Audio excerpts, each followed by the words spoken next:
Hello दोस्त, हम आपको आज बंजारों के राजनीतिक शोषण की वह दास्तान सुना रहे हैं जिसमें संपूर्ण लोक कल्याणकारी और व्यापारी और क्रांतिकारी समुदाय को भारत की संविधान सभा, स्वतंत्र भारत सरकार और भारत के राजनीतिक दलों औपनिवेशिक मानसिकता के कारण भारत की संविधान सभा की मक्कारी का काला चिट्ठा है 1952 का विमुक्त जाति एकट सरकार द्वारा पछड़े के पूरे समुदाय का जेनोसाइड है। क्यों भारत सरकार ने 1952 में आदिवासी समुदाय से अलग कर उन्हें विमुक्त जाति बना दिया और उनके पुनर्वास के लिए काम करना था और उन्हें राजनीतिक प्रतिनिधित्व सुनिश्चित करना था।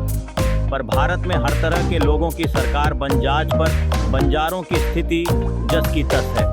आइए दोस्तों, आज हम और आप विचार करते हैं बंजारों के साथ न्याय कौन करेगा। बंजारों के साथ अन्याय हुआ ये तो सबको पता है, पर बंजारों के लिए न्याय कौन करेगा? क्या भारत सरकार इतनी कमज़ोर है जो बंजारों के मूल अधिकारों का नरसंहार करना चाहती है? चलिए दोस्तों, विचार करते हैं। बंजारों की स्थिति पर चिंतन करना केवल एक सामाजिक मुद्दा नहीं है, बल्कि यह एक ऐतिहासिक दायित्व भी है। 1950 में भारत सरकार द्वारा बंजारों को आदिवासी सूची से हटा देना एक ऐसा महत्वपूर्ण मोड़ था जिसने उन्हें विमुक्त जातियों के रूप में वर्गीकृत करने का अत्यंत दुखद कार्य किया। इससे बंजारों के संवैधानिक अधिकारों में भारी कमी आई, जिसमें अनुसूचित जनजातियों को मिलने वाले अधिकार भी शामिल हैं। यह कदम, जिसे सामाजिक न्याय का उल्लंघन माना जा सकता है, ने बंजारों की पहचान पर गहरा प्रभाव डाला। बंजारों को मुख्यधारा में स्थान न मिलना भी एक गंभीर चिंता का विषय है।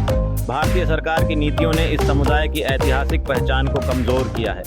जब बंजारों को आदिवासी समुदाय का हिस्सा माना जाता है, तब भी उन्हें समाज में उचित पहचान नहीं मिल पाती। इस स्थिति का परिणाम यह है कि बंजारा समुदाय अपने अधिकारों से वंचित हो गया है जो उन्हें ऐतिहासिक रूप से मिलने चाहिए थे। राजनीतिक नेताओं की स्वार्थपरता भी इस समस्या को और जटिल बना देती है।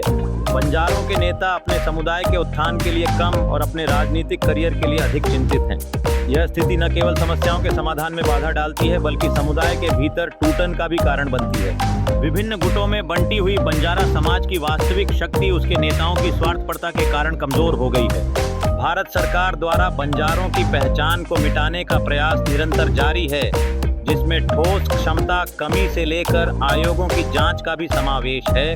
1800 से 2024 तक के विभिन्न समयों में बंजारों के अस्तित्व को समाप्त करने के प्रयासों ने एक पुष्टि की है कि ठोस कार्रवाई की कोई योजना नहीं है। समस्याओं को हल करने के लिए बंजारों को अपने संवैधानिक अधिकारों की मांग के लिए एकजुट होना होगा। संविधान में संशोधन की मांग को संसद और न्यायालय में मजबूती से उठाना जरूरी है। साथ ही नेताओं की जवाबदेही सुनिश्चित करना महत्वपूर्ण है ताकि वे बंजारों के हक की उपेक्षा न करें। एक मजबूत राष्ट्रीय आंदोलन का गठन भी आवश्यक है जो बंजारों को उनकी सच्ची पहचान और अधिकारों के लिए संगठित करता है। इसके साथ ही शिक्षा और आर्थिक सशक्तिकरण पर ध्यान केंद्रित करना चाहिए, जिससे बंजारों को उनके अधिकारों और कानूनी ज्ञान का सम्यक बोध हो सके।